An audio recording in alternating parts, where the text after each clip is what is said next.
저는 올해 75입니다. 박말순이라고 하죠. 평생을 시장 한복판에서 장사하며 살아왔어요. 새벽 4시면 일어나서 채소를 다듬고 밤 9시가 되어서야 집에 돌아오는 그런 삶이었답니다. 손등에 핏줄이 우둘투둘 튀어나오고 허리는 구부정하게 굽어버렸지만 그래도 후회는 없어요. 왜냐하면 내 손으로 지켜낸 집이 있거든요. 그 집은 30평 남짓한 단독주택입니다. 변두리 골목 끝자락에 자리 잡고 있죠. 화려하지도 않고 크지도 않지만 그 집은 제 마지막 자존심이었어요. 40년을 꼬박 모은 돈으로 장만한 집이니까요. 매일 밤 잠들기 전에 벽을 쓰다듬으며 생각했습니다. 이 집만은 끝까지 지켜내야 한다. 그런데 작년 봄 예상치 못한 일이 벌어졌어요. 도시에서 직장 생활을 하던 외아들 민수와 며느리 지영이가 갑자기 우리 동네로 이사를 온다고 하더라고요. 처음엔 가슴이 뭉클했습니다. 아, 이제 늙은 어미 곁에서 살려고 하는구나 싶어서 말이에요. 그런데 이사 온 지 한 달도 안 되어서 며느리가 찾아왔어요. 웃음기 가득한 얼굴로 말이죠. 어머니, 저희가 어머니 집 근처로 온 이유가 있어요. 뭔가 불길한 예감이 들기 시작했습니다. 어머니 혼자 사시는 게 걱정되어서요. 이 집 저희 앞으로 해주시면 저희가 정말 잘 모실게요. 그 순간 머리가 띵 하고 울렸어요. 40년을 고생해서 장만한 집을 고작 한 달 만에 달라고? 저는 목소리를 가다듬으며 말했습니다. 지영아, 내가 아직 살아있다. 어머니, 그런 뜻이 아니라 내 눈에 흙이 들어가기 전까지는 이 집은 내 집이야. 며느리의 얼굴이 순간 굳어졌어요. 그래도 겉으로는 여전히 웃고 있더라고요. 그런데 그 웃음이 왜 그렇게 섬뜩하게 느껴졌는지 모르겠어요. 그날 이후부터 며느리의 본격적인 작전이 시작됐습니다. 매일 아침마다 찾아와서 집 청소를 해주고 반찬을 만들어주고 병원 갈 때도 따라가주고요. 처음엔 고마웠어요. 아, 우리 며느리가 참 착하구나 싶었거든요. 그런데 언제나 마무리는 한 가지였어요. 어머니, 요즘 세상 무슨 일이 생길지 모르잖아요. 혼자 사시면 너무 위험해요. 만약에 어머니께 무슨 일이라도 생기면 어떡해요? 이 집 저희 이름으로 해놓으시면 훨씬 안전할 텐데요. 매일 같은 소리예요. 처음엔 아니가 하고 넘겼는데 한 달, 2달 지나니까 정말 지겨워지더라고요. 게다가 아들 민수까지 가세했어요. 엄마, 지영이 말도 일리가 있어요. 그냥 명의만 바꿔놓으시면 되잖아요. 너도 그런 소리 하니? 엄마가 계속 여기 살겠다는데 누가 뭐라고 해요. 그냥 서류상으로만. 아이고 정말 답답했어요. 서류상으로만이라니요? 집명의가 바뀌면 그 집은 더 이상 제 집이 아니에요. 언제든지 쫓겨날 수 있는 신세가 되는 거라고요. 그런데 이웃들도 수군거리기 시작했어요. 박말순네 며느리 좀 성급한 것 같지 않아? 시어머니가 아직 정정하신데 벌써부터 집 이야기를 하네? 요즘 젊은 사람들은 참 동네 사람들 입에 오르내리는 게 제일 싫었어요. 하지만 며느리는 아랑곳하지 않았습니다. 오히려 더 교묘해졌어요. 어느 날은 이런 말을 하더라고요. 어머니, 저희가 이 집 관리해드리면 어머니는 편하게 쉬기만 하시면 돼요. 세금이며 관리비며 모든 걸 저희가 다 할게요. 지영아, 그런 건 내가 알아서 한다. 하지만 어머니 나이에 그런 복잡한 일들 하시기 힘들잖아요. 복잡한 일이라뇨? 저는 평생 장사하면서 돈 계산하고 세금 내는 일 다 해왔는데 말이에요.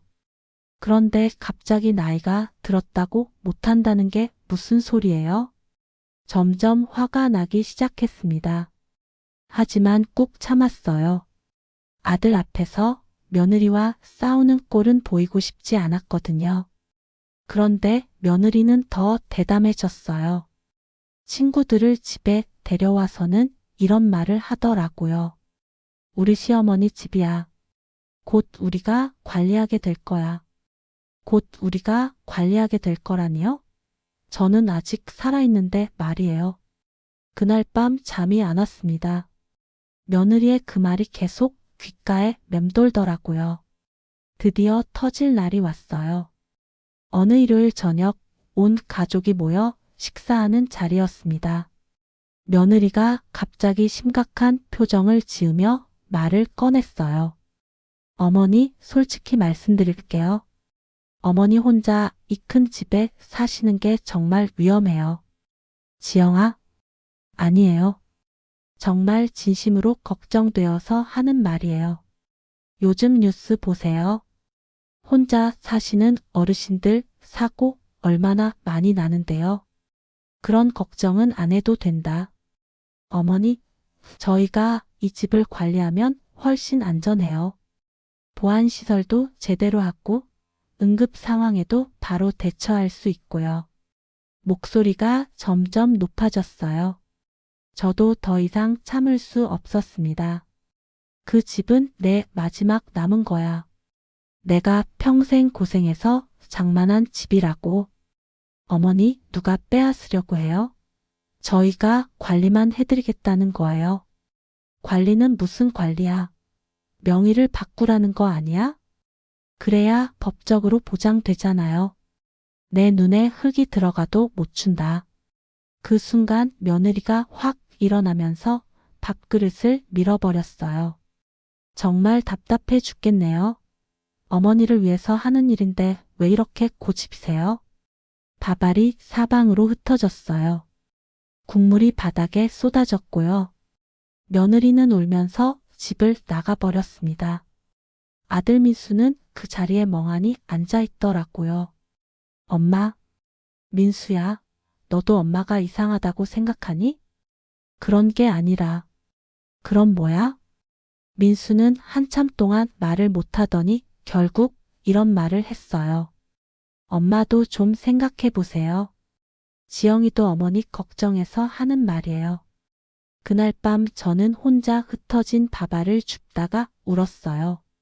아들마저 며느리 편을 들다니 정말 서러웠어요. 그런데 더 큰 충격이 기다리고 있었습니다. 한 달 후 며느리가 법무사 사무실에 갔다는 소문이 들려왔어요. 증여 약속이 있었다며 법적 조치를 취하겠다는 거였어요. 무슨 증여 약속? 저는 그런 약속 한 적 없어요. 말로도 글로도 말이에요. 그런데 며느리는 어머니가 분명히 주겠다고 했다며 서류를 준비하고 있다는 거예요. 그 소식을 들은 순간 가슴이 벌렁거렸어요. 혈압이 확 올라가면서 머리가 어지러워졌고요. 결국 응급실에 실려갔습니다. 병원 침대에 누워있는데 며느리가 나타났어요. 걱정스러운 표정을 지으며 말이에요. 어머니 괜찮으세요? 지영아, 어머니, 이번 기회에 정말 마지막으로 말씀드릴게요. 어머니 건강도 이렇게 안 좋으신데 제발 도장만 찍어주세요. 병원에서까지 그런 소리를 하다니요. 저는 정말 기가 막혔어요. 지금 무슨 소리 하는 거야? 어머니를 위해서예요. 정말로요. 나를 위해서라고? 네, 이 집 문제 때문에 어머니가 이렇게 스트레스 받으시잖아요. 정말 황당했어요. 스트레스를 주는 건 며느리인데 그걸 해결하려면 집을 넘기라는 거예요.